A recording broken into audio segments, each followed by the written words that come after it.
அனைவருக்கும் வணக்கம். நான் உங்கள் சாந்தி பேசுகிறேங்க. இன்றைய பதிவில் நாம் என்ன பார்க்க போகிறோம் அப்படின்னு பார்த்தீங்கன்னா, நாளை சோமவார விரத நாள். சிவனுக்கு இந்த ஒரு பூவை வைத்து வழிபாடு செய்யுங்கள், சிவன் கேட்டதை கொடுப்பார்னு சொல்லியிருக்கேன். என்ன பூவை வச்சு வழிபாடு செய்யணும், இந்த சோமவார விரதம் எப்படி இருக்க வேண்டும் அப்படிங்கிறத பற்றி தான் இந்த பதிவில் நாம் தெளிவாக பார்க்க போகிறோம். இப்போ நம்மளுக்கு நாளைய தினம் பார்த்தீங்கன்னா சோமவார நாள், அதாவது கார்த்திகை மாதத்தில் வரக்கூடிய திங்கட்கிழமைய சோமவார விரத நாளாக எல்லாருமே சிவனுக்காக விரதம் இருந்து அனுஷ்டிச்சு சிவனை வழிபாடு செய்வாங்க. அப்படி நாம சிவனை நினைத்து வழிபாடு செய்ய உகந்த ஒரு அற்புதமான நாள். ஒரு மாதத்துல நம்மளுக்கு 4 திங்கட்கிழமை தான் வரும். ஆனா 5 திங்கட்கிழமையாக நாம இருக்க வேண்டும்.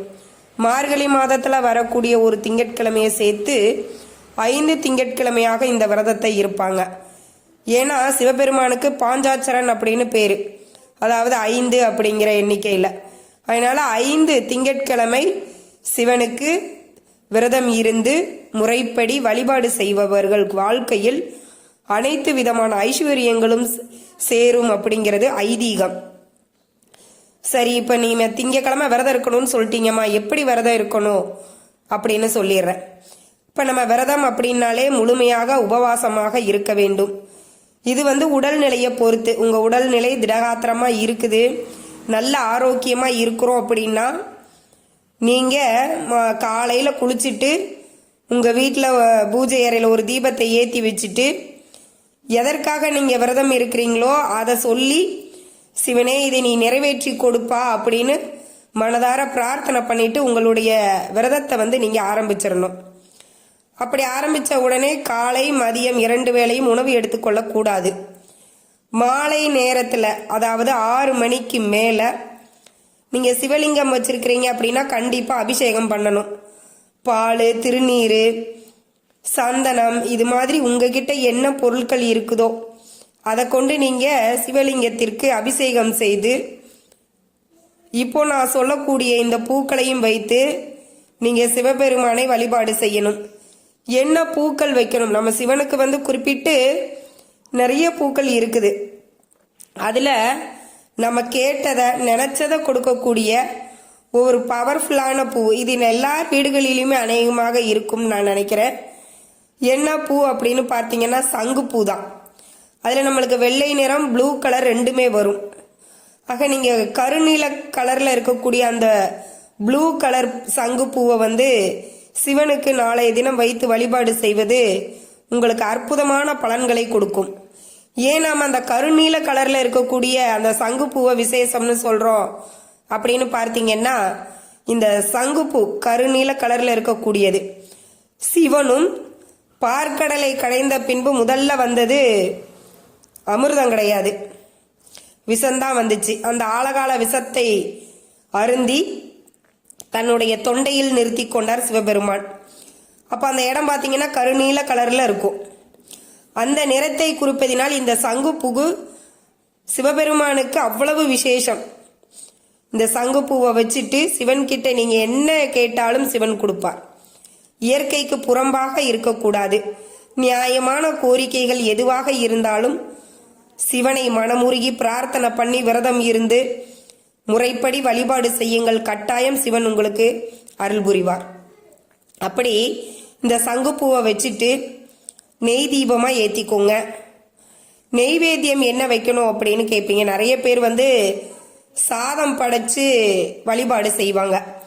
சாப்பாடு, சாம்பார், பொரியல், அப்பளம், வடை, பாயாசத்தோடு வச்சு படைச்சு வழிபாடு செய்வாங்க. எங்களுக்கு அவ்வளோலாம் முடியாது அப்படிங்கிறவங்க 2 வாழைப்பழத்தை வச்சு நீங்கள் வழிபாடு செஞ்சுக்கலாம். செஞ்சுட்டு தீப தூப ஆராதனை எல்லாம் காட்டிட்டு மறுபடியும் சிவனை மனதார பிரார்த்தனை பண்ணிக்கோங்க. எதுக்காக நீங்கள் விரதம் இருந்தீங்களோ, இது எதுக்கு வேணாலும் இந்த சோமவாரத்தன்று சிவனுக்கு நாம் விரதம் இருக்கலாம். குடும்ப பிரச்சனைகள் தீரணும், கடன் தீரணும், தொழிலில் வியாபாரத்தில் வளர்ச்சி அடையணும், அதே மாதிரி திருமணம் நடக்கணும், குழந்தை பாக்கியம் வேண்டும், இந்த மாதிரி உங்களுடைய கோரிக்கைகள் எதுவாயினும் அதை காலையில் நீங்கள் விரதத்தை ஆரம்பிக்கும் பொழுதே சிவன்கிட்ட இதற்காக நான் விரதம் இருக்கிறேன், சிவனே நீதான் எனக்கு அருள் புரியணும், இந்த விஷயம் என் வாழ்க்கையில நடக்கணும் அப்படின்னு ஒரு சங்கல்பம் மாதிரி நீங்க எடுத்துக்கணும். மாலை நேரத்திலையும் ஒரு முறை நாம இதை சொல்லி சிவன் கிட்ட வழிபாடு செய்யணும். இப்படி இந்த மாதத்துல வரக்கூடிய 4 திங்கட்கிழமை, அதே மாதிரி மார்கழி மாதத்துல வரக்கூடிய முதல் திங்கட்கிழமையும் நம்ம எடுத்துக்கணும் கணக்குல. ஒரு சில நாள் 2-3 நாள் தள்ளி வரும். இந்த வருடம் ஒரு நாள் நாம இருந்தாலே போதும், மறுநாள் திங்கட்கிழமை வந்துருது. ஆக இந்த 5 வாரத்துல நாம சிவனுக்கு விரதம் இருந்து வழிபாடு செஞ்சோம் அப்படின்னா நீங்க என்ன நோக்கத்திற்காக விரதம் இருந்தீங்களோ அது கண்டிப்பா நடக்கும். இதை நிறைய பேர் இந்த சோமவார விரதத்தை ரொம்ப வருஷமா செஞ்சிட்டு இருக்கிறாங்க. இந்த சோமவார விரதம் நம்ம இருக்கிறதுனால என்னென்ன நன்மைகள்லாம் நம்மளுக்கு கிடைக்கும் அப்படின்னா, முதல்ல நம்ம நீண்ட நாள் நோய்வாய்ப்பட்டு இருக்கிறோம் அப்படின்னா அந்த நோயிலிருந்து விடுவிப்பார். தீராத நோயினால நிறைய பேர் அவஸ்தைப்பட்டு இருப்பாங்க. அவங்களுக்கெல்லாம் இது ஒரு அருமருந்தாக இருக்கும். அந்த நோயிலிருந்து சிவன் சீக்கிரமாகவே விடுவித்து விடுவார். அதே மாதிரி பார்த்தீங்கன்னா ஒருத்தர் வாழ்க்கையில நிறைய பிரச்சனைகள் வந்து போய்கிட்டே இருக்கும். ஒரு பிரச்சனை முடிகிறதுக்குள்ளார இன்னொரு பிரச்சனை நிற்கும். என்னப்பா இப்பதான் ஒரு பிரச்சனையை முடிக்கலான்னு அதுக்கு வழி தெரிஞ்சப்ப இன்னொரு பிரச்சனையை கொண்டாந்து நிறுத்துறியேன்னு நாமளே நொந்துக்குவோம். அது மாதிரி பிரச்சனையில இருக்கிறவங்களும் தாராளமாக இந்த நாளைய தினத்துல வரக்கூடிய சோமவார திங்கட்கிழமை அன்று விரதம் இருந்து சிவனை வழிபாடு செஞ்சோம் அப்படின்னா நிச்சயம் நம்மளுக்கு நல்லது நடக்கும். அதே மாதிரி திங்கட்கிழமை சந்திர பகவானுக்குரிய நாளும் கூட. அதனால சிவனையும் சந்திர பகவானையும் ஒன்று சேர வழிபாடு செஞ்சோம் அப்படின்னா நம்மளுக்கு மனநிலை சரியாக இருக்கும். ஏன்னா சந்திர பகவான மனோகாரகன் அப்படின்னு சொல்லுவாங்க. நம்ம மனம் தெளிவாக இருந்தால் நாம தெளிவான முடிவை எடுப்போம். அந்த தெளிவான முடிவு நம்ம வாழ்க்கையில் எங்கேயோ கொண்டு போய் நிறுத்திடும். அதனால மனக்குழப்பத்தில் இருக்கிறவங்க எல்லாருமே பார்த்தீங்கன்னா திங்கட்கிழமை நீங்க இந்த விரதம் இருந்து சிவனையும் சந்திர பகவானையும் வழிபாடு செஞ்சீங்க அப்படின்னா கண்டிப்பா உங்க வாழ்க்கையில சிறப்பான ஒரு விஷயம் நடக்கும். அதே மாதிரி இன்னொரு பரிகாரத்தையும் நான் சொல்லிடுறேன். இது கடன் தீர்வதற்குண்டான ஒரு பரிகாரம். சந்திர பகவானுக்குரிய தானியம் என்னன்னா அரிசி. இந்த அரிசியை உங்களுடைய இடது கையில வச்சுக்கோங்க. இடது கையில வச்சுட்டு என்ன விஷயத்துக்காக, அதாவது கடன் தீரணும்னு ஏதாவது குறிப்பிட்ட ஒரு கடனை கூட நீங்க மனசுல நினைச்சுக்கலாம்.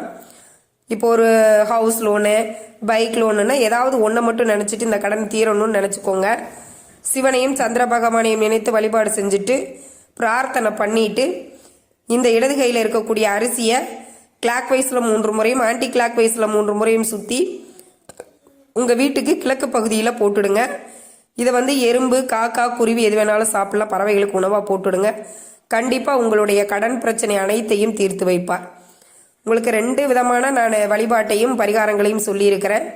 நாளைய தினம் செய்து பயனடையுங்கள். இந்த தகவல் உங்களுக்கு ரொம்பவுமே பயனுள்ளதாக இருந்திருக்கும்னு நினைக்கிறேன். வீடியோ பிடிச்சிருந்தா லைக் பண்ணுங்க, ஷேர் பண்ணுங்க. நன்றி, வணக்கம்.